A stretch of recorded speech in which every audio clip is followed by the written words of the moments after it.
Hi, welcome to Birthing at Home, a podcast. I'm Elsie, your host. I'm a homebirth mum of 2 little boys. I'm a mental health nurse, a homebirth advocate broadly, but also more specifically in the state of Victoria, and I'm an ex-student midwife. Before we begin, I would like to acknowledge the Wurundjeri people who are the traditional custodians of the land I'm recording on in Melbourne, Australia. I would also like to acknowledge the Aboriginal and Torres Strait Islander peoples have been birthing at home on country for tens of thousands of years prior to the British invasion, and acknowledge that sovereignty has never been ceded. This is episode 20 of Birthing at Home, a podcast. Today, Emma from Woollongong shares her 2 home birth stories with 2-year-old Maeve and Dara, who was born at home only 6 weeks before I recorded this episode with Emma. Emma's story again demonstrates the power of storytelling. Who knows what Emma would have chosen had it not been for a drunk conversation many years ago with a friend of a friend sharing their own home birth story. Emma also shares her challenges in pregnancy, including having a negative blood type. Enjoy these beautiful stories, and please don't forget to share the podcast so others can hear how amazing and special birthing at home can be. Welcome, Emma, to the Birthing at Home, a podcast. Hey, Elsie. How's it going? I'm all right. So it's 8 o'clock at night and you're doing bedtime. Yeah. Mum life. Yeah. One baby strapped to my chest feeding. Yeah, nice. Do you want to start off by telling the listeners a little bit about like who you are, who's in your family? Yeah, for sure. I'm Emma, and my partner, he's Kieran, and we have a daughter, Maeve, who's, 2. She was 2 in July. And our son, Dara, he's only 6 weeks old. Yeah. So cute. Dara, did you say? Yeah, Dara, D-A-R-A. That's a pretty cool name. Is there a Dara in like a movie or something? Yeah, we don't. I only know of one Dara, like an older dude, a comedian, an Irish comedian. Yeah. Oh, so does it have like an Irish history? Yeah. Kieran's family, they all got the Irish. Well, they're Irish and got the Irish names and stuff. Yeah. Yeah, his name's spelt the Irish way. Yeah, a weird way that nobody can ever pronounce. Cool. Cool. So you had both Maeve and Dara at home, yeah? Yeah. Yeah, which nice. The best. Yeah. So I guess, I've talked about this before with mums who've had a home birth for their first pregnancy, labour experience. Like, how did you come to hear or know of home birth? Yeah, it was a pretty big fluke for us, but yeah, a good one. I guess years ago, before we even were pregnant or thinking about it, actually had like a drunk conversation with a friend of a friend at a hen's party. Okay.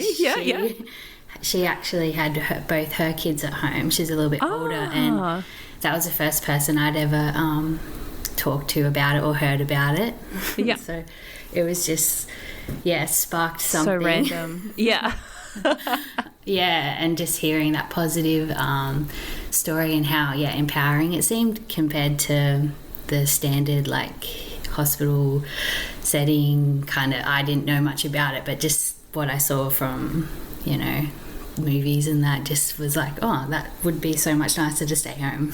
Yeah, absolutely. Where did you say you live again, sorry? Oh, yeah, near Woollongong. It's south of Sydney. Yeah, it's a pretty big place. There's a big public and private hospital here. Yeah. So it's pretty normal. That's where people go, I guess. Yeah. Yeah. And so you become pregnant with Maeve. Did you know, apart from that very lucky random chance conversation about home birth, did you like meet any other home birth mums or anything?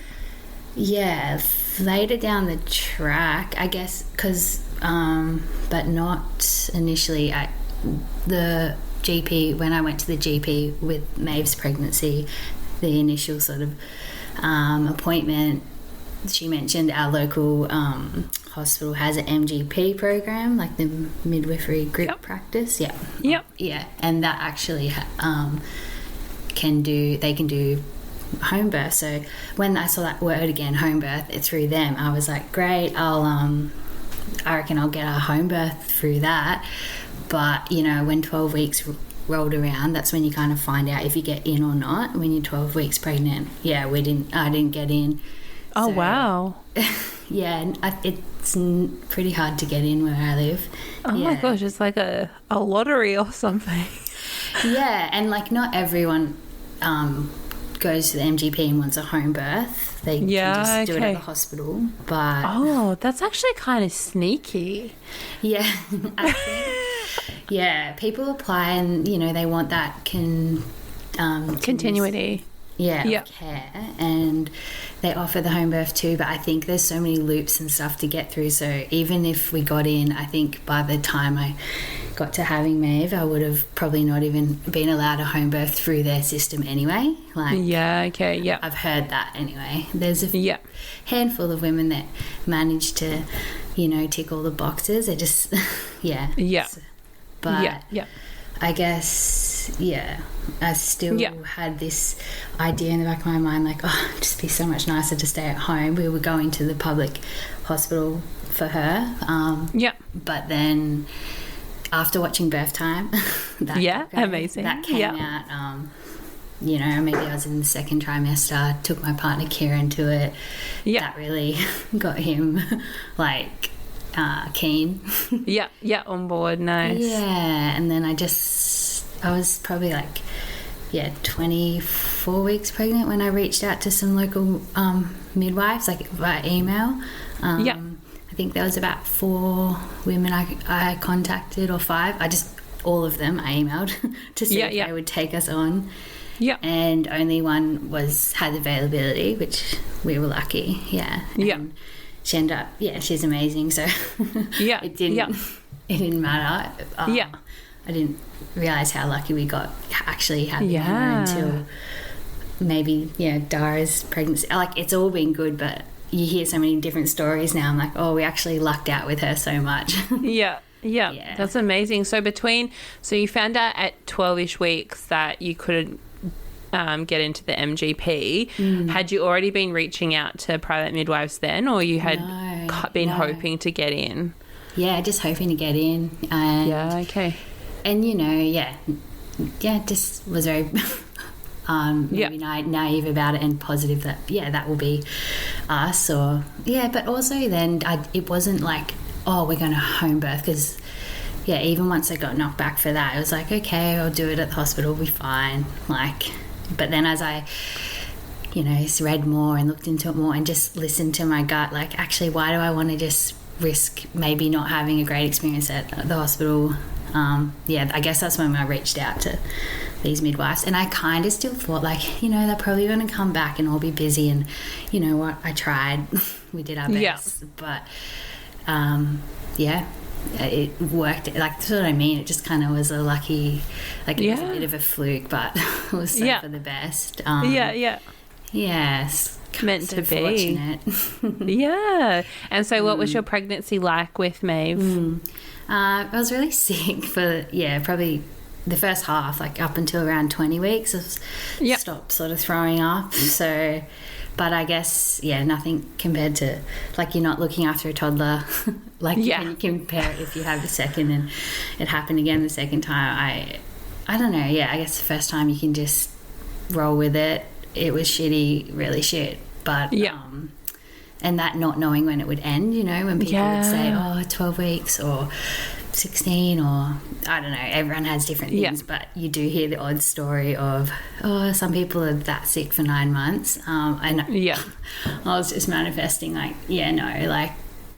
That's not me. Because it really affected me mentally. So looking back, you're malnourished, but you're just not yourself. I don't know, and just in a massive hole, in my head, pretty. But it was good to not be so sick the second half, and after that, yeah, totally. In comparison, if everything was fine, you know, you could drink water and keep food down and stuff. It makes a big difference. Absolutely. Like the not knowing when this awful, atrocious feeling will end is so, like, it just chips away at you until you're like, oh gosh, this is horrible. Yeah, I know. It's a long time to be. Yeah, it's months, you know, to be that sick. Yeah. And it's sort of, you feel quite alone I felt quite alone in it because it's for a good thing, you know, you're pregnant and, I guess people, you know, oh, you got like morning sickness. Yeah, but it's all day, it's all night. It's all day. Yeah. Yeah. I didn't know anyone that I could, like, talk to about it really properly, you know, back then. And we didn't have the midwife on board with that, you know, nice support and talking about every week or so until after I was feeling better. So it was sort of like, you just got through it. But don't want to ever be pregnant again. That's just my opinion. Absolutely. It's a lot. And so you get through, you know, that first 20 or so weeks feeling so sick. Did you decline any tests or anything like that during your pregnancy with Maeve? Later that you remember? Once I had the midwife's, like, support, which most of them were later on, like the GBS swab we could chat about. Didn't think we needed to do that. I did do the gestational diabetes drink. But I think we just got on board with the midwife and she mentioned it and I was like, yeah, I'll do it. I didn't look into what it was and she hadn't really explained it on that appointment either. I think maybe she thought I knew what I was getting into, but I literally thought it was, go in the morning, fast, like with no food, fasting, and drink a sugary drink and do a blood test and on you go. But, you know, you have to do it 2 or 3 times, so you're there for a few hours. Oh no, so you didn't realise. I told my boss I'd just be a bit late for like that day, but not. No. And then I texted like, I'm here for a few hours. I even left the pathology after it.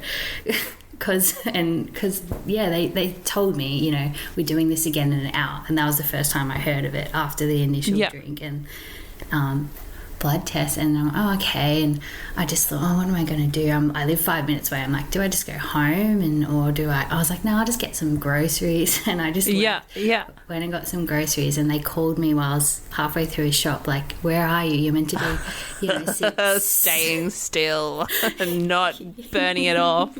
I was just clueless. I'm like, oh, okay. But I was like, and they were, get back here now. And I quickly finished the shop, like, and they were a bit sort of like, you know, we'll put this in your notes, we might need to do it again. And I was like, I would not do this again.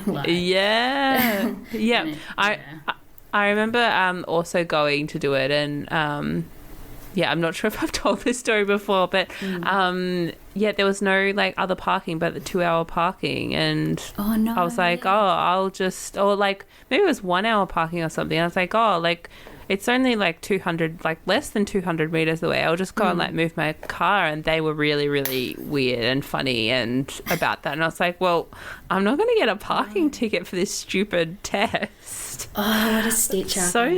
I know. Gosh. Anyway, so you declined the GBS, but you did the GTT. Actually, another thing we declined. I have I'm A negative blood type. Yep. And so is my partner, O negative. Yeah, and he but this is, our midwife is so fine with us not wanting to do anti-D. But at the hospital, because the first half of pregnancy we were going there, and we brought that up. Like I just had questions about it. Like if the dad is also a negative blood type, like do I need to do this? But they were real grumpy about it. That we wanted to possibly decline it. Like it was a pretty gross how they were acting. Like, it was just this one doctor that we were talking to in the antenatal clinic in the hospital was being just real weird. She, in front of us, she was like, well, what if he's not the dad and stuff? Like, I'm like, like they said that like in front of you. Yeah, and I've already had that. I had that chat on like phone call appointments with other midwives. Like, I get it, they need to whatever, let you know of all the risks, but the fact, like, they just didn't like anything against the grain. It seemed like they're like, it's standard practice, any negative blood type woman, we just give it to you, but you know, maybe future pregnancies are with someone else. And I knew all that already. Like, we'd had those chats before. Like, you know, that's part of it. Like, you just repeating yourself. yeah that's so like disrespectful as well. Like, I understand, like, you know, okay, like say the risk, but then be like, well, if there's any chance that it's not your partner's baby, let us know. And then that should be that, like, not because I had that chat 2 other appointments before and on the phone, and you know how they do those confidential ones, like, or whatever, but you just feel like, is anyone passing this information on? Is somebody documenting, you know, all the time that I'm spending here?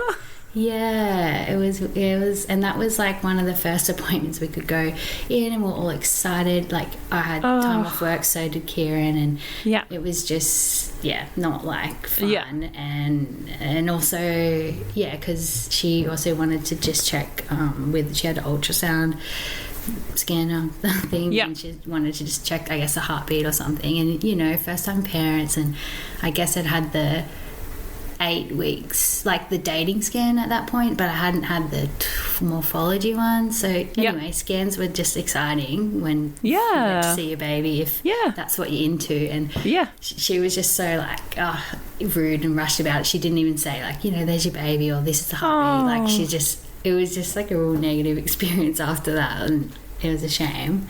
That is such a shame. Yeah, because totally, like, you'd be excited, like, it's, and because any other scan we went to at like actual with a sonographer at our ultrasound place, you know, they would see it every day. They mustn't care at all, but they're always really, that in our experience, have been friendly and like fun about it, and really kind, that showing you your baby, because it's a big deal for you.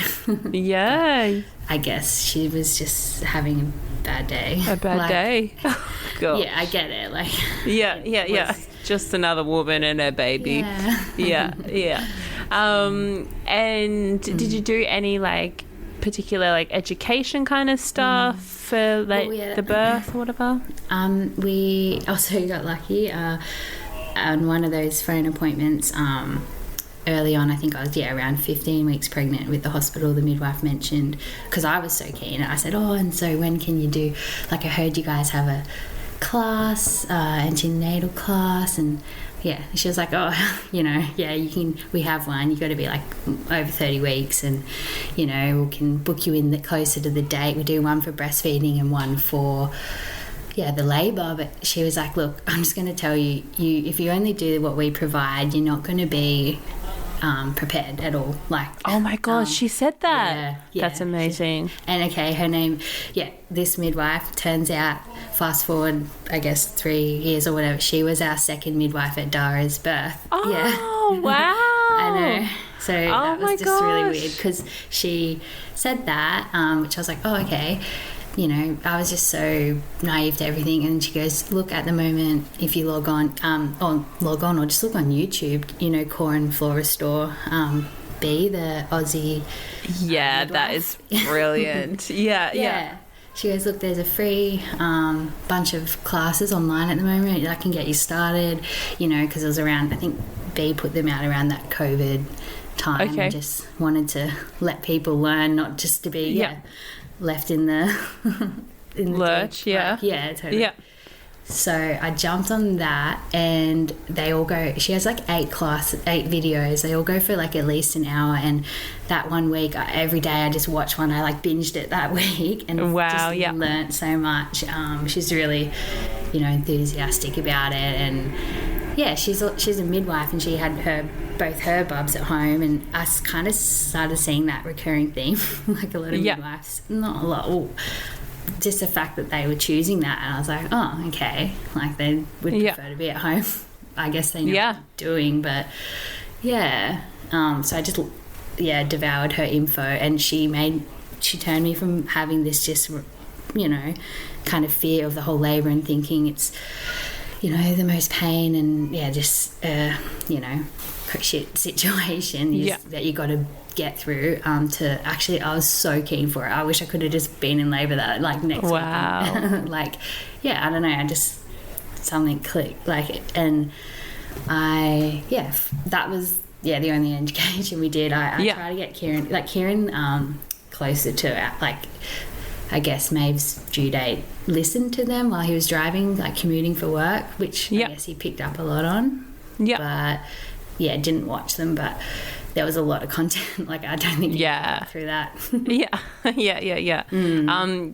As far as resources go, I've not seen or participated in B's resources, but I've heard a lot about them, and I think if that's like quite incredible that a midwife that's working in the hospital at the time basically says, our one's crap, go and do this instead. I know. That's pretty cool. I think that like makes me feel like B from like the Great Birth Rebellion, like that that makes me feel like, oh, we're in a rebellion. You like, even the hospital midwives are rebelling, you know. And that's so cool. Another nice thing, it was a different wife I spoke to around, I guess, 24 weeks. Once we chose and decided we've got this private midwife, we're going with her from now on, I was super nervous to let the hospital know that you know, my next appointment I'm not coming in. That's why. This woman, it was a different midwife, but she was just so stoked, and she was like, it's going to be beautiful. Like, she was just so happy that, like, we chose that. So I was like, oh, okay, this is good. Like, and she knew of the woman, the midwife, like maybe had worked with her too, and it's just like, and I was like, okay. Like, they get it. They're happy for me to not to come to them. Like, and then it's going to be better, I guess. Yeah, that's so cool. And were you working at the time? I worked full time. What do you usually do for work? Surveyor. Surveying. So outside a fair bit. Well, it's mostly out measuring stuff at construction sites or just in parks or wherever on the side of the road. I work at a local council, but not the one I live in. It's about a 50-minute drive. So the next council over.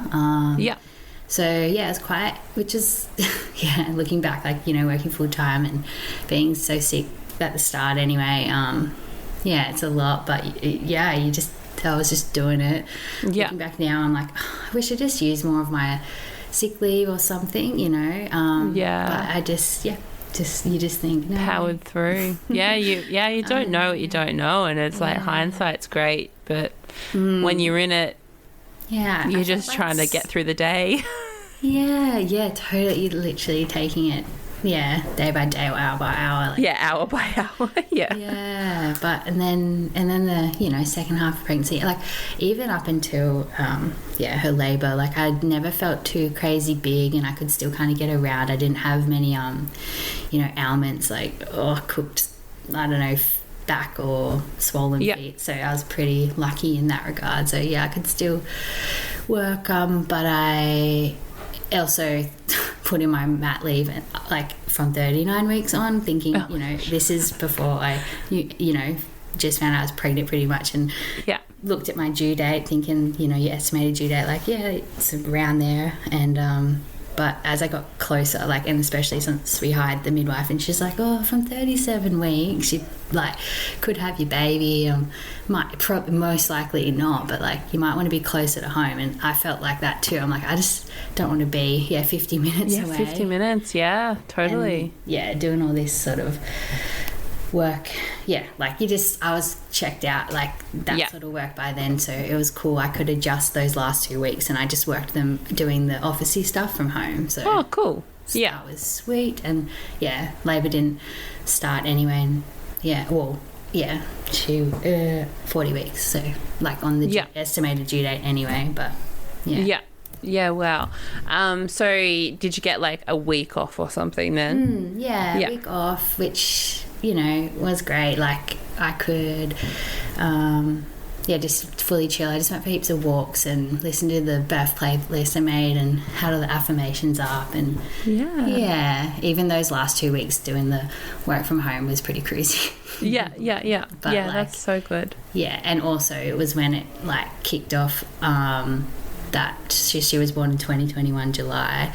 It was this really strict lockdown where we live, so there was a few things I was hoping to do, like get like a massage, or I don't know, get a pedicure or manicure, or just something random in this time where I'm just waiting for Bub, but none of that was happening. Like I could go for walks or whatever, and like it was totally fine, but it was and also another blessing, because gosh, all the women that, like, if we were going to the hospital, it was just so stressful for those people. Like, can you take your partner? Are you alone? Are you in a mask? Or do you have COVID? Like COVID, I don't know.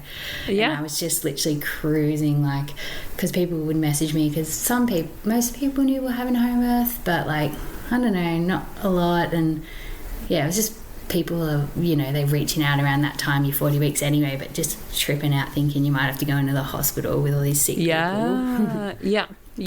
So you had people messaging you kind of like worried that like you were gonna have to give birth, like maybe without your partner, without Kieran, or like they wouldn't really go into crazy detail like that, though. You know, the standard messages you get closer to when your baby's due and they're like asking where the baby is. But then it was weird times too, so they're just like, oh, thinking of you, and like no one would want to like hang really, because, you know, you don't want to be that person that maybe gets it passes, you know, COVID to the pregnant woman like before the due date. So true. But it wasn't like our full close circle knew, and like my workmates knew we were doing it at home, but it was kind of weird energy just in general at that time. But I was just felt I was like, seriously, we could have, you know, I think that the rule at that time, you could have 5 people for family or something in your home. So I was like, oh wow, I could have 5 people at home at this birth where other people might not even have their support person. It was just true, weird, and like no mask in here, like so that's so funny. I'd actually forgotten that, because like here in Melbourne we also had so much lockdown. I totally forgot about that rule about like, I remember like the rules like not to go outside, or 5 reasons or 4 reasons or whatever to go outside, but I totally forgot that you were like, there was rules on how many, as if there was like a little police person just in the corner counting how many people are in every house in Australia. Totally. How crazy. What crazy times. I know. And then you'd hear some random the odd story of like in Sydney, and someone did have a party and they all got busted, and you got this crazy ass fine, everyone, and you're just like and that was, I guess, a bit of a scare one. Like, absolutely. I remember very vividly hearing about somebody that went out of their 5K radius to pick up Indian food for dinner. Priorities. Oh my gosh. So you went into labour, did you say at 40 weeks? That morning. Wow. Which was a surprise. I had no like I just didn't think, I was fully thinking 42 weeks or plus, like I guess, I don't know, I'll just be that person, and because I have the team support to go there, I reckon I'll be going that far. I don't know, I just thought that would be us. But in saying that, 2 days before, you know, the labour started, I did notice some the mucus plug when I went to the bathroom in the morning. It wasn't like this crazy big mess, but it was something. But I didn't think much of it. I didn't even tell the midwife. I still went and saw my friends that day. Like, it was just very like, oh, that was something different I've never seen, but maybe it was a little sign.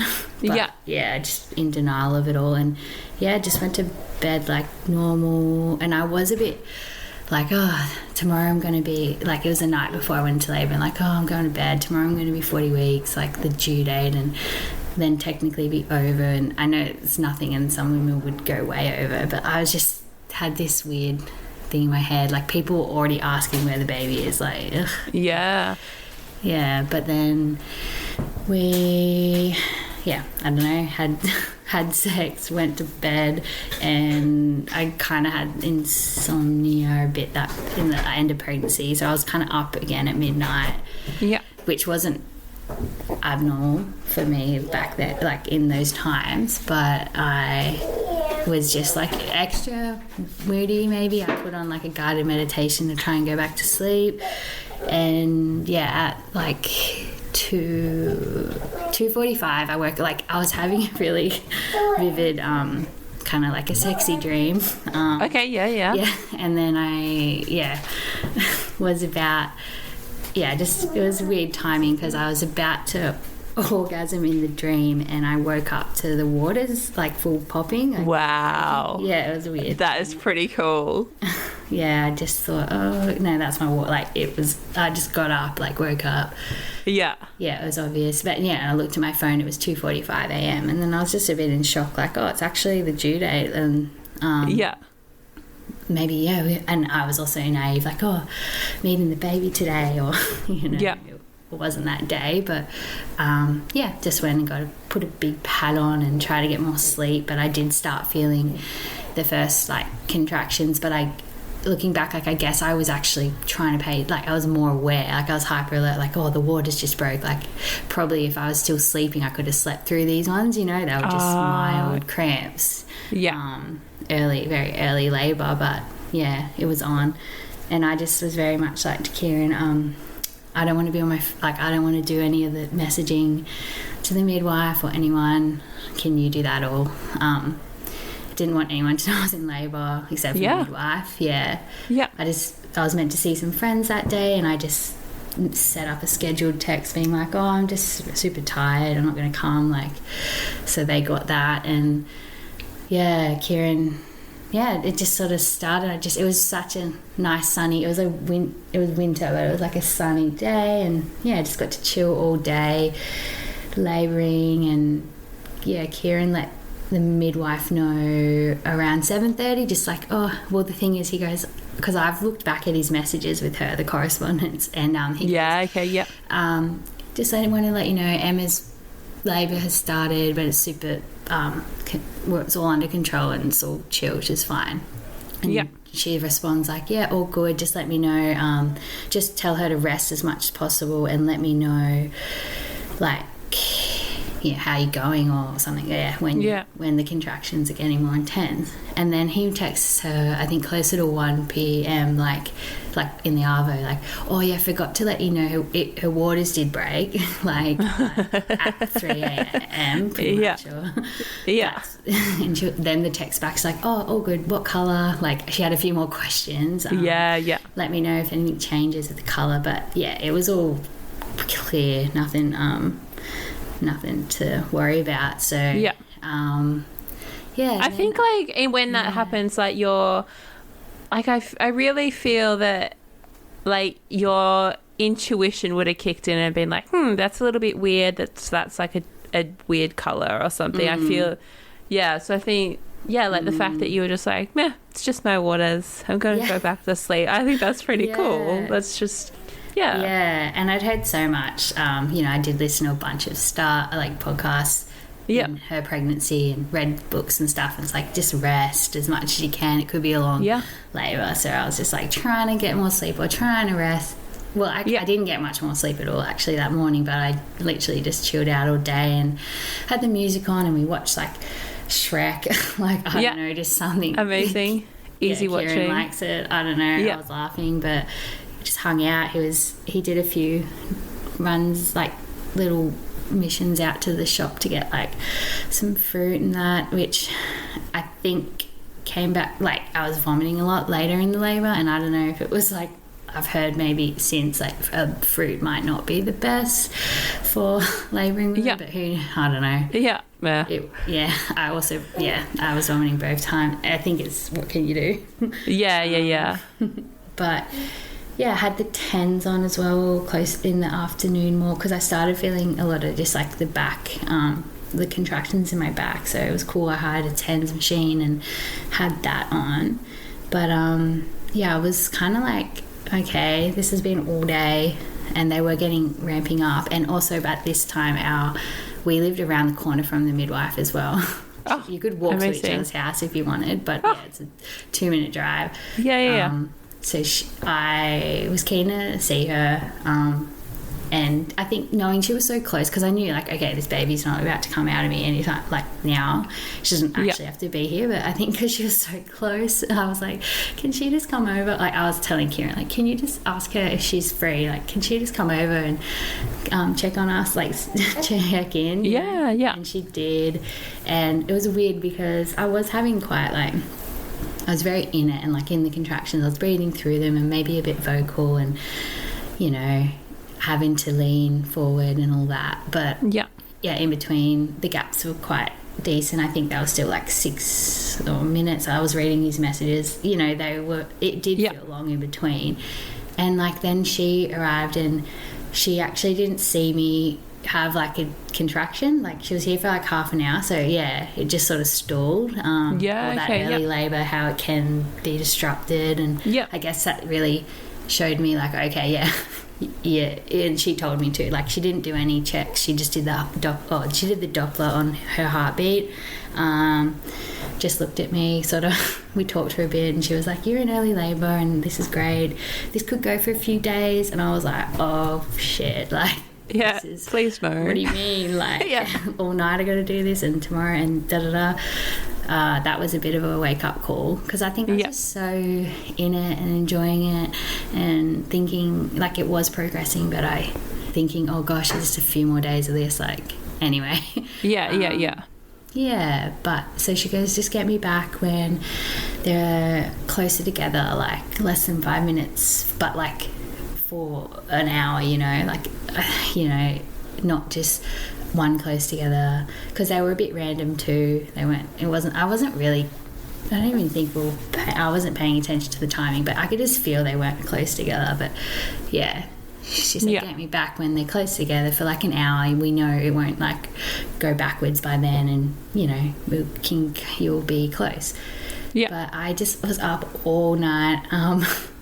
They never seemed to get closer together. It was weird, but they were intense, and I was struggling to find place. Like, I'd be in the shower for a bit and then out in the lounge room with the TENS on for a bit, and like Kieran would just kind of be sleeping. There's nothing he could really do, which is fine. I just had the music on, or a guided meditation like you were having, a calm and gentle birth, like on for an hour.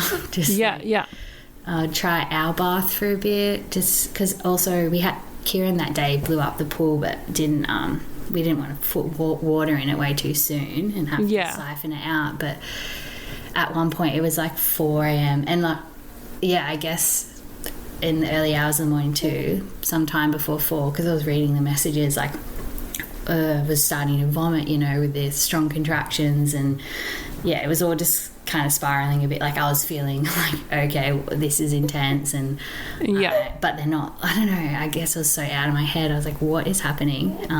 They don't seem that close together, but I feel so weak. Like, I don't know if I can keep doing this. I'm being so sick.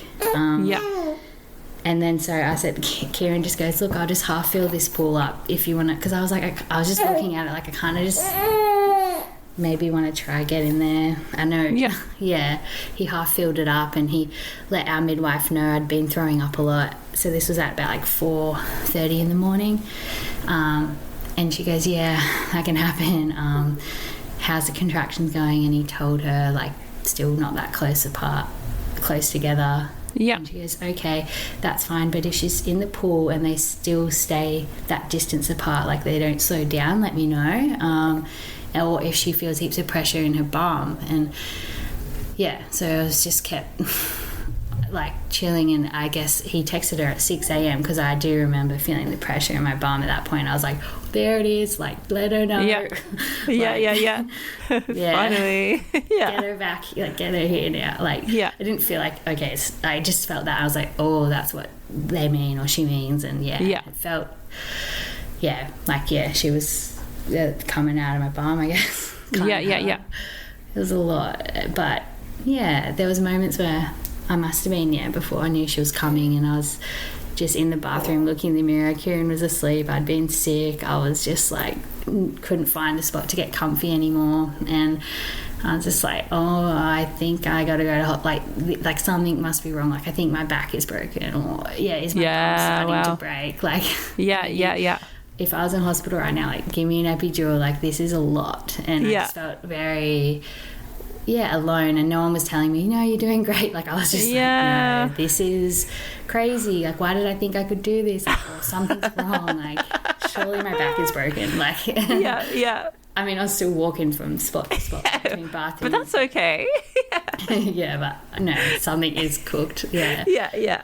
But it was crazy. As soon as she walked in, the midwife, I was just like, relief. Like, I could just, maybe I'll, not hold back anymore, or just, I just was like, okay, someone here that knows it all.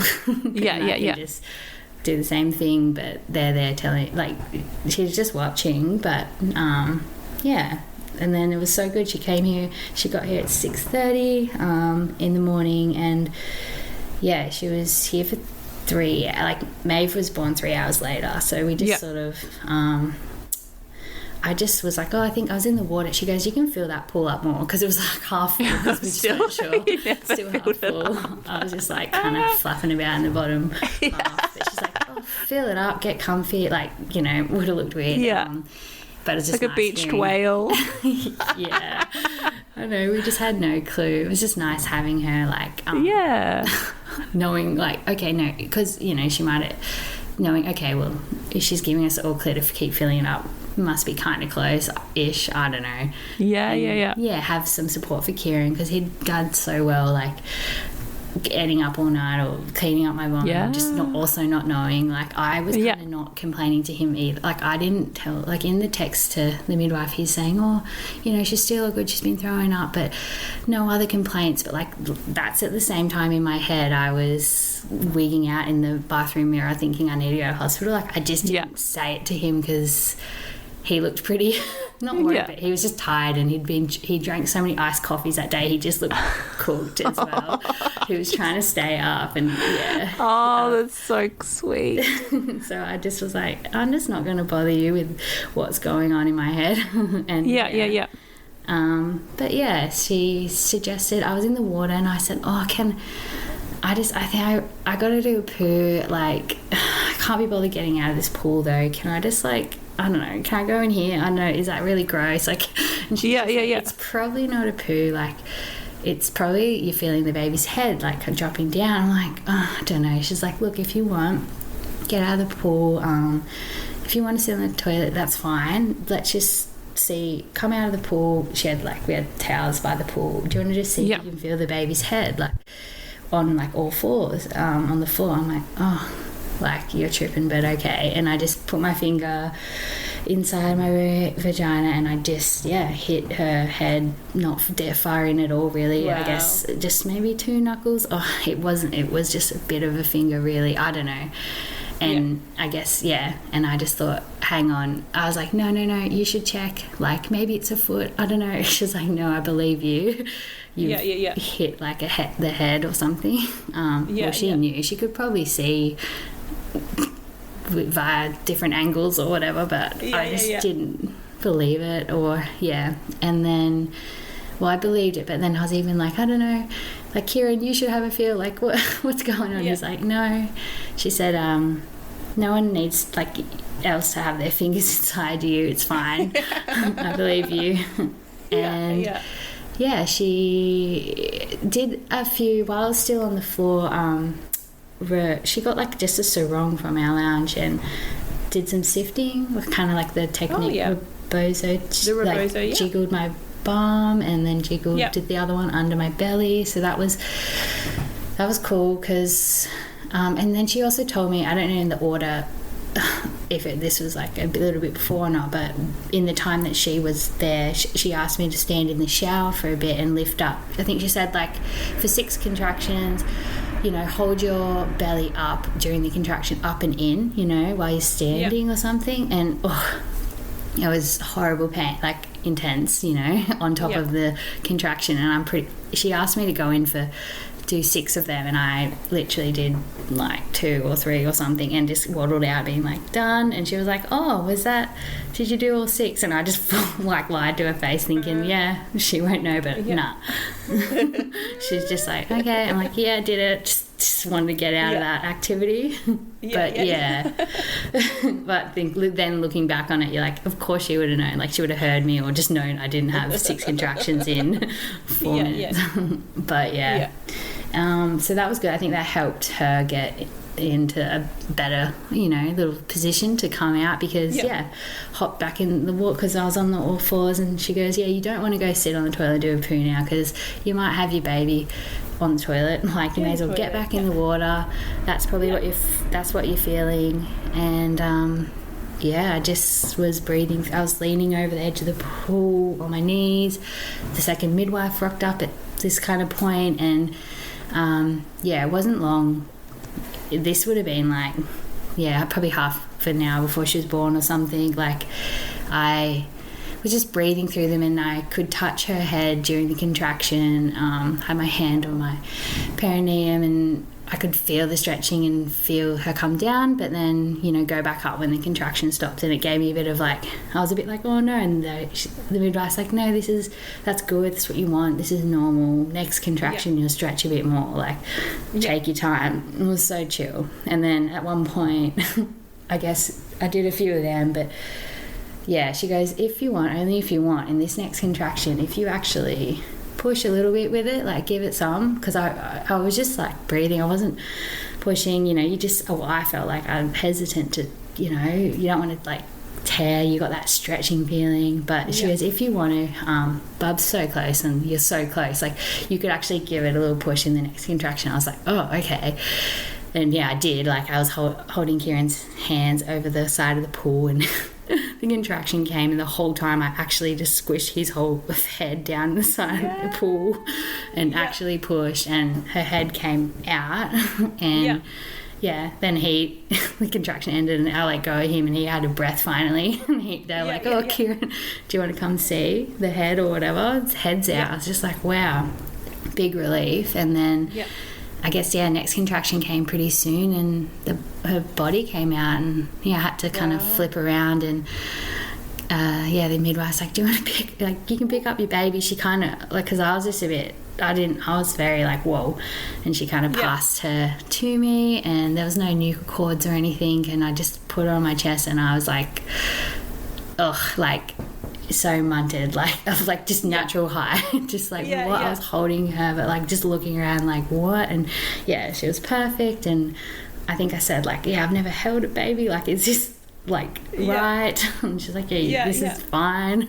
You just hold her. So beautiful. It was very surreal and just magic. It was really there was no tearing, and there was no blood in the water. It was just very like, whoa, and never been so high, and just the best feeling. It was magic. Incredible. And it was it was just Kieran and the midwife, and the second midwife was really just like intimate and nice. It was special. And it was sunny by that time. It was 9:30 she was born pretty much, so sun was up again, and it was just a crazy way to start the day. Wow, so grateful.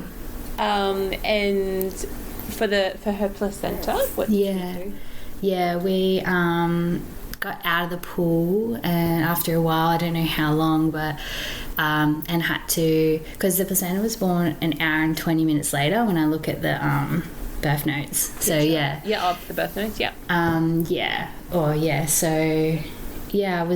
They asked me to like squat over like a bowl when I was sitting near the lounge, just like, and I was like, I can't squat right now, like I'm so tired. Or I've just done like a workout, a really really long workout. It'd been like up for 31 hours, like since the waters broke. I don't even squat on the best of days. Like that, I was just laughing. I was like, that's fine.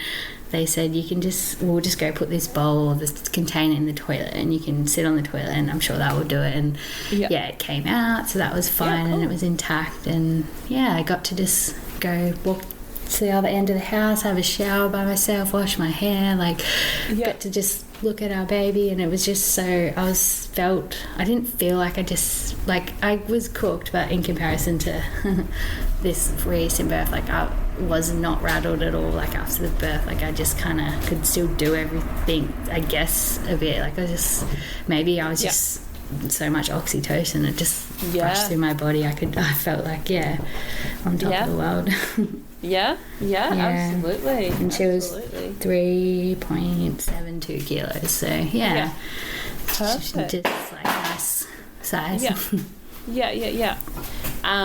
And so then with Dara, so had you already, it took a little bit to fully decide with Maeve to have a home birth. With Dara, were you like, I'm definitely doing 100%, and I messaged the midwife when I peed on the stick and saw a really faint line. I just thought, oh, you know what, this might be a thing in 9 months. She's like, cool, I'll keep your spot on hold. It was just so nice to just know from the get-go and just have that path and not have to worry about all these other hoops and stuff to jump through. And it was just so good. Was Dara's were you sick with Dara? Yeah, same thing, pretty much the same. I felt a bit sicker and worse. I don't know if it's because I was still breastfeeding Maeve as well, but that might have contributed to the, depletion. But it's hard. It was hard, and I was back working part time, so sort of juggling. It was a lot, but it ended again around 20 weeks of vomiting and slowly, not back to your normal self at all, but once you've passed that severe vomiting daily multiple times, everything's better for me anyway.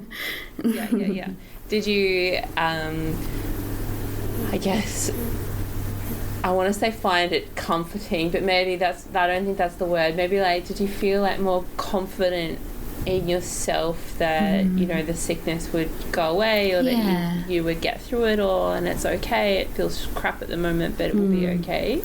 I was pretty confident again. I was like, get me to 20 weeks surely, and that's what happened. So it's a long time when you're in it. But I didn't really think that it would go to 9 months. I was just like, get me to 20 weeks. I can do this. But it was hard. With the toddler around, she got used to it. She would see me vomiting a lot, or, I said, oh, I'm just a bit sick, there's a baby in my tummy. I'm fine. I'm not, sick. I'm fine. I'm just a bit sick because of this baby. I would always try and get to the garden, have a little garden and try and vomit there because it was just nicer than, the bathroom or something, the toilet, especially first thing in the morning. And if my partner had weed in the night and not flushed, and then you're running in the morning to go vomit, and it's just wee that had sat there all night. Not fun. And anytime, I don't know about you, but anytime I've gone to throw up in the toilet, just the thought that I've got my head over the bowl of the toilet makes me gag, and it makes me actually vomit more because I'm like, ugh, this is so totally gross. I hate it. So so the garden sounds nice. There was a spot in the garden, and there was a blue tongue as well that used to if I was there, it would kind of run away, but it would chow down on the vomit every night. It was just this weird little cycle, and I'd just sit there going, okay, birds come down, because it's the closest spot I could get to that wasn't deck or it was just, and it was just the spot for it, and and now it's so nice sitting near there now, and I go, oh, I knew I could sit there because it's a little shady spot too under a tree, and I'm like, this isn't going to always last, and in however many months I'll be sitting here with a newborn in the shade, and it's all worth it, like, you know what I mean, kind of thing. Yeah, the sickness and the smells, and like having to get up early with your toddler and make them breakfast. Oh my God, and opening any cupboard, any fridge, just smelling anything. Oh gosh, it was so, I was like, and no, it was cooked. And so you reached out to the same midwife, and so she was able to take you on again. And we're so, because my mum saw how good our care was for the first time with her and with Maeve's pregnancy and the postpartum, for sure, like first time parents in the middle of COVID, she was visiting and helping the whole time. We had a good breastfeed and everything. So my mum witnessed all that from the sideline and was like, when it came around to this pregnancy, like we were straight up getting this midwife, no questions, like gonna pay for her, you know, they do payment plans and everything, but she was really kind and said she would help us out pay for her. She just knows like it was such a good experience, and she just wants that again for us. It was the best, like so nice of her. And in that regard, it meant we had a bit, like I heard about a student doula, it was $500, and because we didn't have to pay all for the midwife, I'm like, okay, I'm just going to go all out and hire. Like we met her, and you know, I was like, okay, we were also getting a doula this time because we paid that extra for her. Like it was on a cheaper rate, but she was amazing, and so we had a doula the second time too. So just sort of thought it would be nice with having the toddler around, but you know, I wasn't sure when I'd go into labour or what sort of support, you know, just having that extra hands when you had a toddler here. And also she filmed the birth, which was really nice because we got photos of Maeve's birth, but I was like, if there was a spare pair of hands, if you can film, that'd be really cool too. And now we have footage. Like, I don't know, she's amazing. That's awesome. And so do you remember how many times you met with the doula, like in that antenatal kind of period? Yeah, we met probably, the package it was meant to be 3 times before birth and 2 times after, but we lived so close together, and she was so pumped to do a home birth. It was her first home birth supporting. Cool. She's got 2 kids of her own, and but all her other births were in hospital, so she came over like I think she would have come over 5 times. Like we would have caught up 5 times, I reckon, before the birth, because she got to just connect with Maeve, and she came to one of the midwife's appointments, and like I don't know, just it was a few times, which was so good, because then when she rocks up, she was with me for Dara's birth, like we hit her up first before the midwife. I was like, come here, we can hang, before I felt like the midwife needed to come, like at the pointy end. Amazing. So that was something I never thought we would have, and then it just worked out. Super stoked. And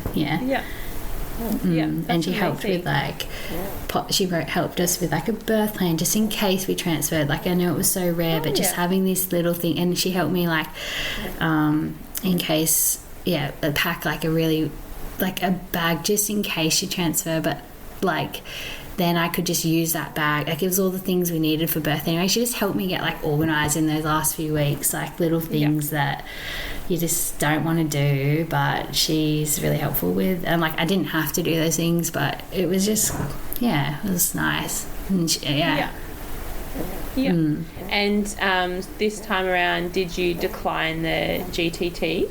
Yeah, well, I did I didn't do the drink, so I got a bunch of bloods done, I guess, in that early 3rd or late 2nd trimester, and I did it in the morning, like fasted, and did some sort of test for bloods, but I mean for sugars or something, without taking the drink, and it would maybe flag if something was irregular, and maybe we could investigate more, but it came back normal. So definitely recommend that. Oh gosh, it was nice to hear that's an option. Not that you're going to be harassed whilst you're trying to do your supermarket shop to hurry back. You're in trouble. I know. And like, yeah, the midwife was just so, like, we could just chat, and she was just so informative. She goes, let's look at the, like, is this sort of diabetes or something, is it in your history, your family, or has anyone had this? Like, let's just talk about it a bit more than just say, like, you need to go get it. Like, maybe we can do this baseline sort of, if you want this one blood test with your other blood tests, and just go from there. Like, it was just so much easier. Yeah, way nicer than... Some people say that they don't mind the drink, but I personally hated the entire experience the first time I had to do it. Like, there's 3 blood tests. 3. It's extreme. Like, it seems really over the top that every woman needs to get that. Yeah, and, every pregnant woman. And and like the label, if you get it, like I obviously didn't get it, so I'm very fortunate, but there's, you would probably know all the different if you get labelled positive to gestational diabetes, like you just have that big label on your head, and like all the numbers might have changed or whatever, or you might actually be fine. Like, come on. It's such a it's massive. So weird bullshit.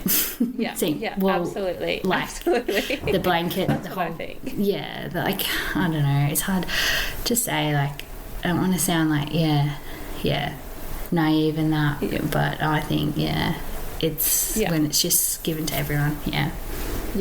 Not individualized care at all. And so in the lead up to the birth of Dara, like, were you working part-time? When did you finish work? 37 weeks. I knew this time to stop. No, didn't need to be driving nearly an hour, and so stopped then. And I knew I was again thinking, I'd be over 40 weeks, when labour starts, or longer. Like, I'll give myself all this time. But it was good to... wasn't as relaxing as that 1 week of mat leave the first time, because you've got your 2-year-old, which is fine, but I was just soaking her up and enjoying it so much, actually. The hangs with her and the everything, sleeping next to her and stuff. I was like, this is a bad habit probably, because I'm gonna have to have a newborn soon and she'll be sleeping next to her dad, but I was like, I'm just gonna do it until the day we don't have to do it, because it was so nice. You never get those. You never get those back. Somebody said in an early episode of the podcast, I think it was, that they went to bed like the night before they gave birth or whatever, and they like consciously were like, this is the last time like I say goodnight to you, like before like I have like another baby, and it's like the last time you're an only child, and it's just all of the feels.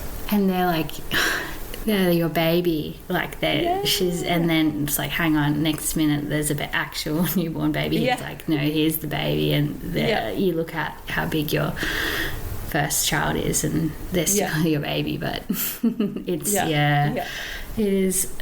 Try to get, but like the midwife was saying, it's good, all that oxytocin stuff. Absolutely.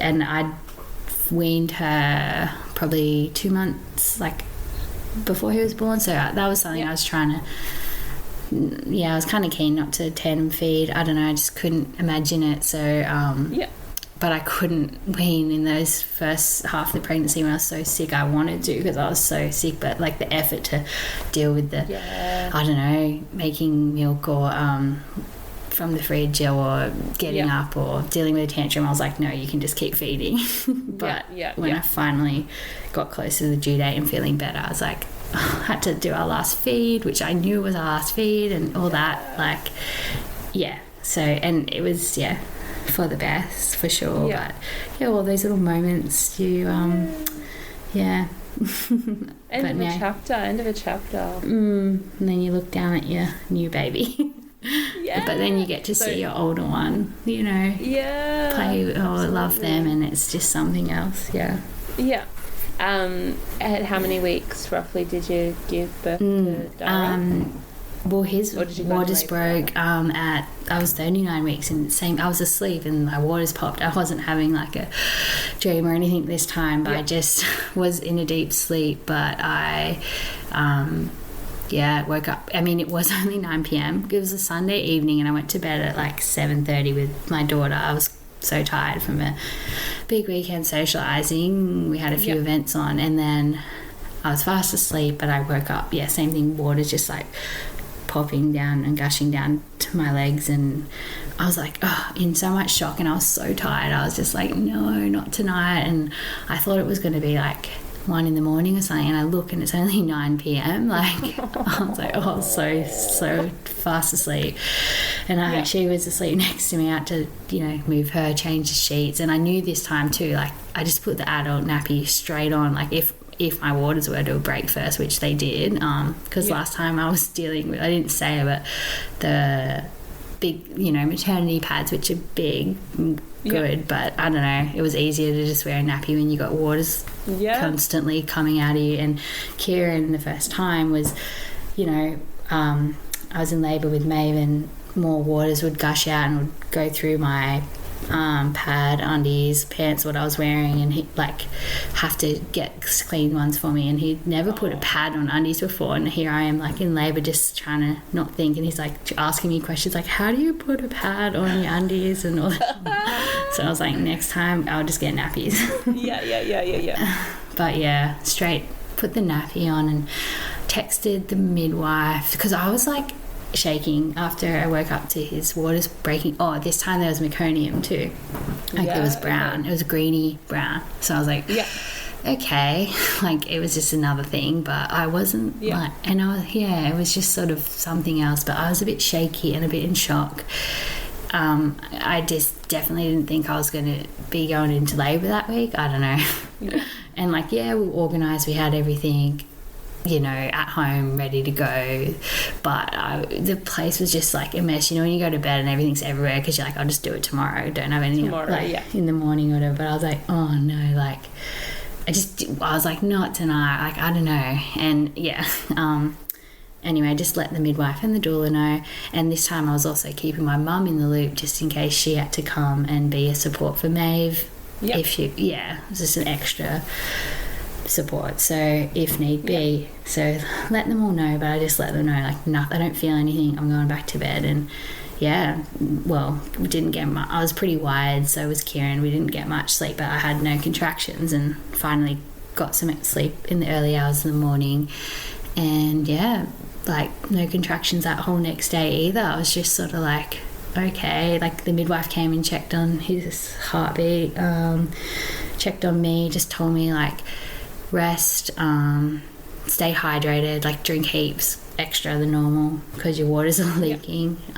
He was head down, but still he wasn't engaged, like still kind of floating up quite high, not high, but like he wasn't engaged. So she's like, if you feel like going for a walk, go for a cruisy walk, and if you feel like cramps and that, just walk through them. You don't have to stop and turn around and come home, like just walk through them, which I did. And I would feel the cramps on the walk, and I'd be like, okay, like this is it. Like they were coming and going, kind of like contractions, and I would come home and be like, okay, like maybe my labour started, and I would walk in the door and they would just stop, like it was. So I'd go for a walk in the morning, in the afternoon, went to bed that next night, woke up, no contractions, just like, and still waters leaking. And I knew like if I was probably at the hospital or something, I'd be given maybe 24 hours, I don't know, like not that long. If you have like your pre-rupture of your membranes with no labour. But each day the midwife would check on us. So it was Sunday night they broke, Monday nothing, Tuesday still no contractions. The midwife just checked his heartbeat. Everything was still fine. I just had to just chill, but it was getting to me probably by that evening, because I'd kind of done all the things around the house, and I was it was like any day, like any minute now, any day now, like I'm ready, I'm not as frazzled, like I'm ready.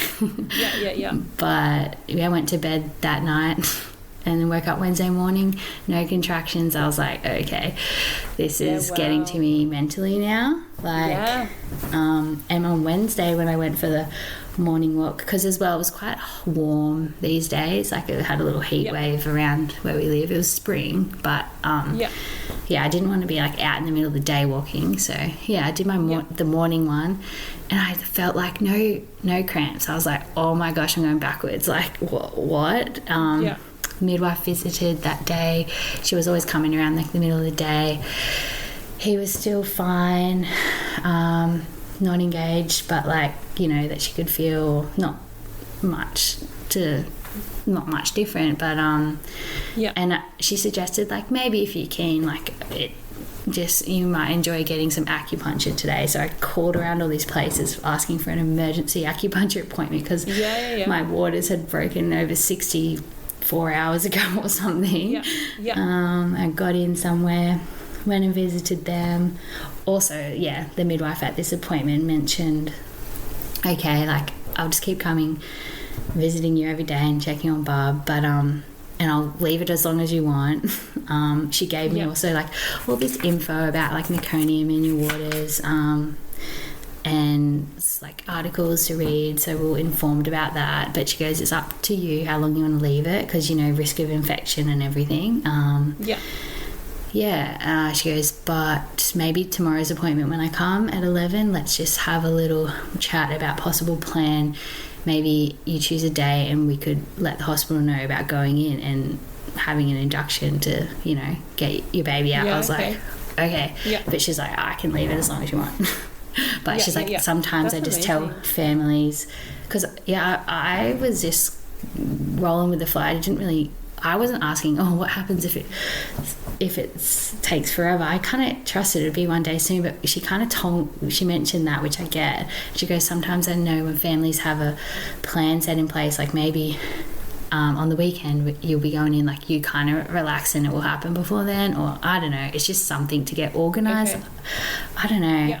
But that threw me. I was like, hang on, what? Like an induction, like in the hospital. How did we get to this? But I never felt like that's what she felt like we needed to do, or she was stressed about it or anything. She was so relaxed. Like she's told us stories of people waiting over 7 days, and you know, as long as everything's fine, you know. So we were like, okay, we'll chat tomorrow about it. And Kieran and I were chatting later that arvo, like maybe we'd leave it 7 days. I don't know. Like we never really talked properly. We're going to wait, but so he did like come the next day, but it was just interesting. I was so emotional and I don't know if that was just because labour was going to kick off that night anyway, but I was just so like I went and got acupuncture, which is cool. I'd never had that before, so I don't really it was a bit something new. But then I went for a walk in the evening, like that arvo too, and same thing, not many like cramps like the other previous days. I was like, what is happening? Like and she also suggested to have garlic because of the infection. Like I was taking this really strong vitamin C that she suggested, and also just like a clove of garlic at some point in the day to help with infection. I was like, I'll do anything, like, which was pretty. I'd had one in the evening, and then labour did start, and I was just thinking, oh my gosh, I just smell like, my breath just smells like garlic. I was vomiting, and it was just garlic, and that's when the doula rocked up, and I'm like, I'm sorry, this is just garlic, which is so random, just like whatever. But you know, the things but it was good. I was like, I'll do it. Like I did acupuncture, I'd never done that before. Like I'll do anything to. Well, the other stuff was to help with infection, but open mind. That's cool. So like I was just so flat by the end of that day. I'd cried a lot with Kieran. He was so supportive, just being like, it will like he was so good. He didn't like wig out with me like while I was spiraling, like, oh my gosh, we're gonna have to go this in hospital. He was just like, no, like he was I can't believe how good he was at supporting me in that. Like how was he to know? But he must have also just really trusted it. And trusted you as well, like you got this. Like, the prolonged rupture thing of membranes or whatever, like, happened to me with Frankie, 5 or 6 months ago. And, like, would read, well, I was like, wow, I did not expect this. And then I was reading the stats and I was like, okay, well, by 24 hours, it's this. And then 24 hours went and I was like, well, okay. And then it's like, okay, well, 48 hours then, and it was just like such a mental game because I didn't get any sign. I was like just leaking fluid. It was so annoying. I hate pads. I was having to change the pads all the time. It was just it was horrible. It was like soul destroying. Totally. Like those hours and minutes felt so long, like longer than normal hours and minutes. Yeah, totally. It was fully in the land of in between, but I wasn't like the first day and a half or whatever was kind of like fine and enjoyable because I was just kind of I had things to do and I was being positive about it, and I actually didn't know any of the with your background being in midwifery you would know way more and all these risks and stuff, but I was like, it's just gonna happen, like she said, like most of them happen within 24 hours and then all 48, and I was just like waltzing around. But then I was just started actually thinking like, hang on, this is not as normal, like you just don't hear of it as much. So it was definitely a mental I wouldn't wish that. I was like, I wouldn't wish this on anyone. These it was like torture. And I look back and I go, in perspective, you go, of course I was going to go into labour, and I wish I could just like, that's the midwife checking in on every day was such a good like grounding thing, because she was like just more Maeve cuddles, oxytocin, just try and enjoy and rest and enjoy these last few, who knows, days, hours, whatever, but like it was good to have that recalibration, because they're long nights and they're long when you're going for a walk and you're thinking you're going to start labour and it's just nothing, or it's all in your head. That's crazy. You felt the same. I'm sure most women might feel the same, because it's hard to just let go of all that, the stats and the and you just you're so close, but you still don't know how close. It's like the sickness, like it's soul destroying, because you're like, when is the thing gonna happen? Like, I know. And I just couldn't wait to feel some pain, like give me a contraction, just bring it on. I was like like it was wild, like it was weird. And I actually, so that evening, so it was like Wednesday evening by now, still that day was a bit massive flop, but I had the acupuncture in that, and the acupuncture woman let me know some points I could like get your partner or someone to press when which was good. So when we were watching a funny show that night, he was pressing them, which was pretty nice, like with massage oil. Cool. And I was just chilling. I was just on the ball. I was just like, okay, I'm going to go to bed. Like, was getting close to 9.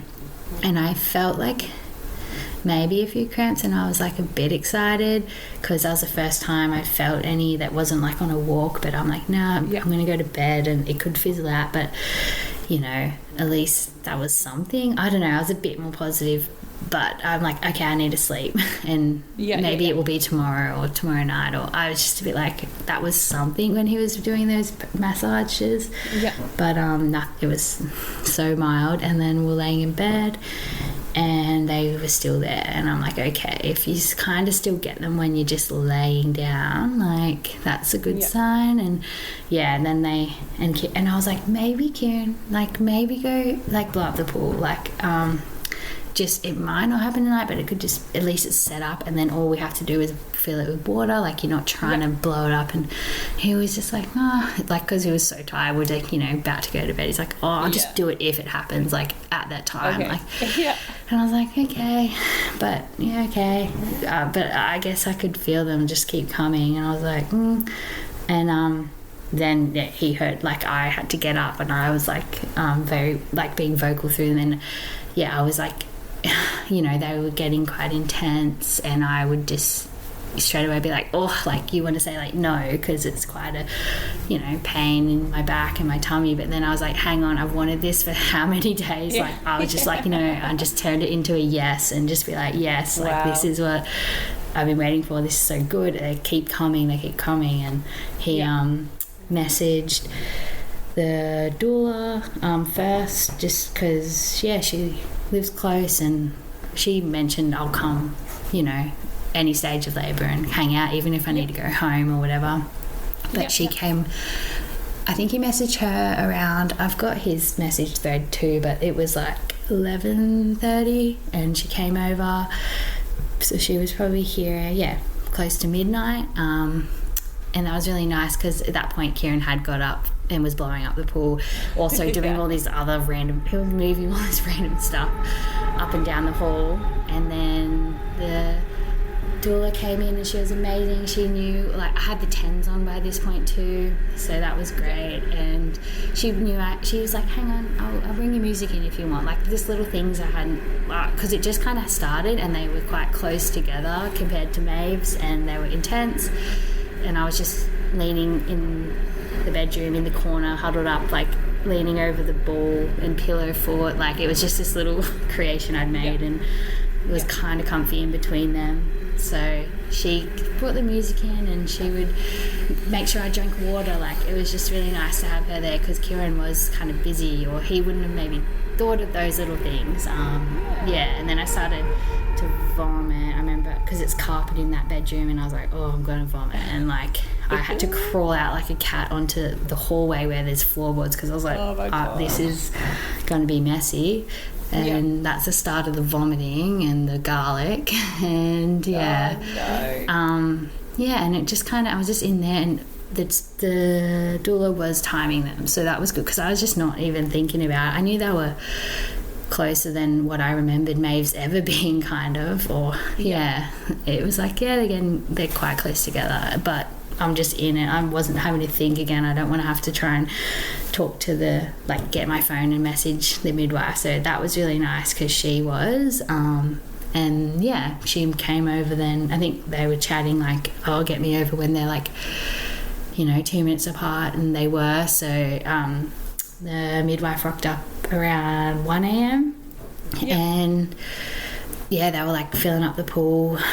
This was all going on in the background, and I was kind of into it. I was like, it just felt like it would just went. I'm like, oh, this is all happening quite quick. And in between I felt I wasn't like in this weird labour land like I was with Maeve's, because it went for hours and it was just me and all night, and it was just, I was very just like I was not really talking or anything, but I was like, is this happening? Like, what the hell? And then another one would come. It was like, wow. And then the midwife came, and she did a little Doppler check, and I guess all was fine. Like, I don't know, she just they were just filling up the pool. I was in the bedroom, and then at not long after 1, Maeve woke up from her room, which she does sometimes in the night. She doesn't always sleep through, but we just resettle her.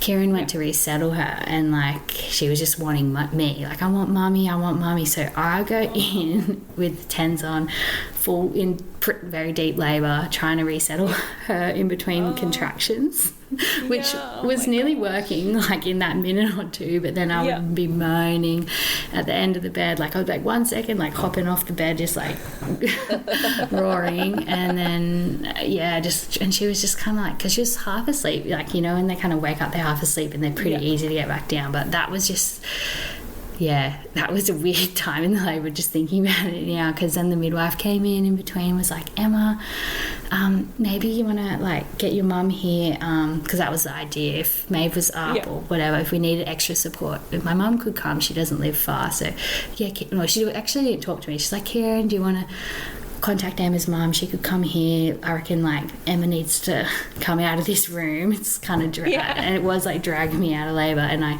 was kind of like holding back, like there was so much pressure just everywhere. It wasn't like Maeve's where I just was like, oh, my bum. It was just like kind of everywhere low. It was just I couldn't put my finger on it. Like I was like kind of in denial where I was at, and so I got out of there, and she was like, the pool's pretty much filled up, you can get in. And I'm like, what?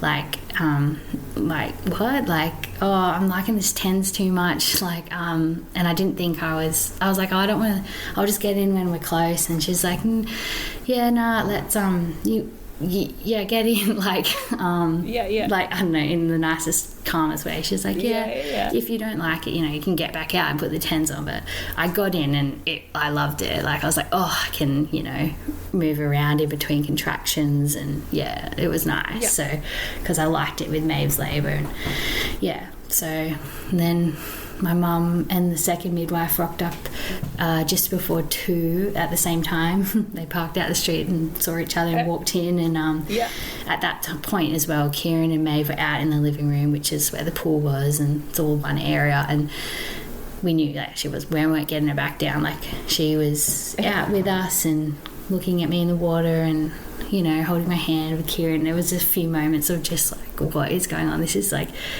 so special, like what you see in some of those, you know, videos, or just I was like, this is happening, and she's here, and I think I'm close, like, I don't know, but it's so cute. And then I just remember thinking, I said in one of the contractions, I was like, I'm getting really frazzled in these contractions, like I don't know what's happening, like it's a lot. And then the midwife said, well, just relax, like she was, you know, relax your shoulders, relax your face, like relax everywhere, relax your whole body. And I was like, okay, I'll focus on that. And she also mentioned my mum, and she was like, your mum and, you know, the other midwife is here now too. I had my eyes closed, like over the pool again, on my knees, like just gave them the thumbs up. I was just very like, okay, that's nice. But I think it was good to know too, because maybe I was holding it back a bit, maybe for her to come because of Maeve, I don't know, because she was still a bit like, I don't know, up a bit like tired and wigged out. And then when she said just relax everything, I just go, oh my god, I'm just gonna do what she said, like really do it. And I just had my eyes closed in the contraction and just thought of you know, there's like flowers blossoming, just opening, and it was real. I was like, let's just do that. And I let go of everything, like relax. And the second midwife was like, because the main midwife was up near my head, kind of near my hand, but the second midwife was kind of looking from the back, and she had the camera, her phone on, and was like, oh, head's out. And I hadn't even put my hand like to feel where he was at or anything. I knew it was probably like close and it was intense, but because of the stretching with Maeve and everything, the slowness of it, I was like, what? Like, I was like, first thing I was like, oh my gosh, I must have tore. Like, I didn't even feel me slowly stretching or coming in and out. Like, it was, they're like, oh, head's out, when I fully relax. And then I'm like, oh my what? Gosh. And then, pretty much that same contraction, like, his body came out. What? I just flipped. Yeah, it's wild. Like, it was, because Kieran wasn't even, he was very close. Like, no one, I didn't even know it was about to happen. I guess the midwives might have known, but like the doula didn't know. Like, Kieran wasn't even near me. Like, no one was like, it's happening, do you want to see? He was just like doing something in the kitchen, like very close to us. But like, I think he was trying to get the they knew it was kind of close, because I think he was going to try film on the GoPro and set that up. But he kind of missed it because it just happened. We have footage from a phone anyway, which is perfect. But I was just like, what? And Maeve and my mum were in her bedroom just like playing a puzzle, like keeping her busy or something, distracting her, and they missed it too, because it was just like, it just happened. He just shot out when I just let go of everything. And I didn't even tear. Like, I don't know what happened, but he was smaller than Maeve. He was only 3.11 kilos, but still he just somehow got to the right spot and just was ready. Just out like that. Oh my god, it was bizarre. And I had this time I was same position, but I rolled over to pick him up, and I just did it all very like instinctively each time I picked him up. I think because he shot out so fast, I was like, maybe no one like is ready, like I've got this. I got him, and he had just one nuchal cord around his neck, and I just put because he couldn't really come up out of the water, I had to do that first and then bring him up, and the cord was still quite short, like it in comparison, he wasn't comfortable to bring him like really high on my chest, but yeah, he was fine. He had heaps of Vernex, and yeah, just looked like perfect as well, and super fair compared to Maeve, like blonde hair, not black hair, like And then in the video, like, Kieran was so close, like he just walked around when it happened and saw me holding him, and then he made a few little cries, and in the video you hear Maeve and my mum, or you hear Maeve going, baby's here, baby's coming back, and she's running down the hall because they heard the cry, and then they come into the pool area, not into the pool, and she's looking at him, and it was just insane. It was really really magic, but really intense. But that's so special. Oh my god. It's like, it reminds me of like Christmas and like going to get your presents in the morning, but it's actually your baby brother. Totally, and because it was the evening, like he was born at 2:05 a.m. like there was the little fairy lights. It was the night, like and magical. And like we didn't know Maeve was a girl, and we didn't know he was a boy. Like they were both surprises, and we did all that in the pool. But the thing with his was the whole placenta thing was I lost heat, like compared to like I was losing, the blood clots were coming out when I went to step out of the pool. A blood clot came out, and I was like, it felt like it was the placenta. I was like, yes, the placenta just fell out. And then the midwife's like, that was just a blood clot, okay. Like she was so chill about it. I didn't think I wasn't worried about either, but I was like, oh damn, thought I just finished the job so easily by getting out of the pool. But there was, and she goes, I'll actually give, if you're cool with that, I'll give you the needle, because syntocinon. She's like, there was some pretty big clots, and I was like, I'm all cool with that. And I had the needle, and I was laying on the lounge. I was like shaking, I guess from the blood loss and maybe a bit of the fastness and the intensity. I don't know, I was shaking. I was really cold. They had the heater on me with all these blankets, and I was sort of not like feeling, I wasn't in a good way in that moment. Like I was just really faint, I guess, and I was still vomiting with after pains. Like obviously they're still so painful, and especially compared to the first time around, but I was like, they were still making me vomit. And I was just like, so you're holding your newborn baby, you're vomiting, and I got stood up. I didn't walk to the bathroom this time. I just stood over the bowl and got the placenta out, just like a little sleazy squat, like not really, I don't know. I had two women holding me either side, like because it was more effort to walk to the bathroom. I was like, let's just do this. And that was 50 minutes after 40 minutes after he was born. So that was all fine, but I still felt pretty super rattled after that. Like I went to the bathroom, they wanted me at one point, like who knows how long after, but like, do you want to go see if you can wee? And they walked me down to midwives to the bathroom. I was sitting on the toilet, and I was like, I feel so faint sitting here, and they like laid me down on the floor, and I just needed to lay, like, and they fed me like toast on my bathroom floor on my towels. I'd never been so comfy. I was like, this is cooked, like I just want to stay here. Like I don't even want to shower, I can't be bothered, even though I'm like bloody and dirty and all the rest of it. I was like, just this is it. They're like, no, you probably want to go to your bed. Like we'll get you to your bed.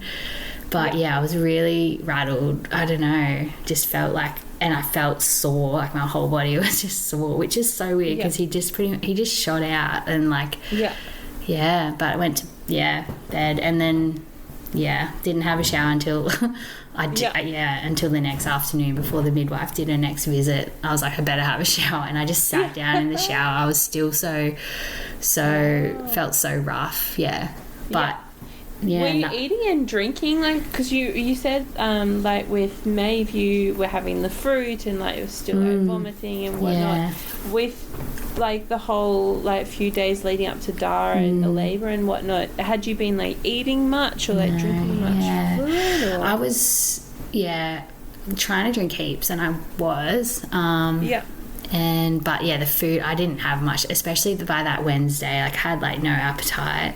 I was trying to still eat because I knew like that was something the midwife would say, you know, try and eat if you can, for sure. It gives you energy whenever labour will start. But I didn't. And then like during the labour, when I was drinking, because you know you're working so hard, I would have some water, but then it would just come up anyway. So I think I was just so dehydrated. Yeah, that was half of it. And they were on the borderline going to give me fluids. They kept checking. Both midwives would come in and do a little check, and I didn't know they had these conversations like, oh, she needs them or anything. But the last one they did, by this time as well, my mum had put Maeve in the car to go for a drive, because this was around like nearly probably 4 or 5 a.m. and she's still up, and she was just so overtired at this point and just wanted to cuddle him, and I like, you would be like no, and it was just, she was really upset, like just so mum took her for a drive to get some sleep, and by the time, it was only until she left and they did my obs, like I was calm like, because I just had this screaming toddler next to me. That was probably the hardest part. So the last check they did, like, no, you got this, like, just if you keep vomiting, let me know, like I'm coming back this afternoon, but if you're going to continue with this vomiting, I'll come back sooner. But I wasn't continuing with the being vomits, so that was good. And just drink water. I just had to have like little sips, kind of like back when I had the, you know, HD, the early pregnancy, like just little sips of, back then I figured out cold water was helping in the but this wasn't. I just needed to have little sips, like oh god, that's so interesting. But if you're probably just like a mix of different factors, the fact that you've been vomiting, the fact that you had been leaking fluid for days, the blood loss, I guess, because the blood loss, I didn't have that last, just maybe a bunch of things, so dehydrated, it was crazy, but I was I was fine, like I guess it was that was the hardest part of it all, and the recovery, because since then I've actually just been doing like nothing and feeling fine. And, trying to get all of that depleted stuff back on board so you can feel somewhat like yourself, I guess. And just meant I really didn't get up and didn't do much, like, you know, maybe when you maybe I did too much initially when Maeve was born, because I just felt on top of the world, so good, but still not a lot to do in the middle of lockdown anyway, but this time it was like, no, you feel like, I felt like my whole body was sore. I was like, no, I'm not, like, it was a really good sign, like, don't do anything, like really do nothing. And that was another thing the midwife was really nice saying when the whole like waters broke early, well not early, but like you're waiting for labour, she's like, no one really we don't know why this happens to some women, but like I just tell them it's a big sign to say, like, slow down, like your baby will come any day soon, and just take it easy, like enjoy these last few moments, days or whatever. And I mean I was still neg spiraling for a bit of it, but that's probably one thing I'd say, if anyone has that pre-rupture of the membranes and they're waiting for contractions, just enjoy if just take it slow. Like as with any pregnancy, whether you're 40 weeks, 42, 43, 37, 38 or whatever, the baby will be born. Totally. I know. It will happen. Absolutely. 100% it will. I know. Believe that it will. It's okay. Wow. So thank you for stories, so much.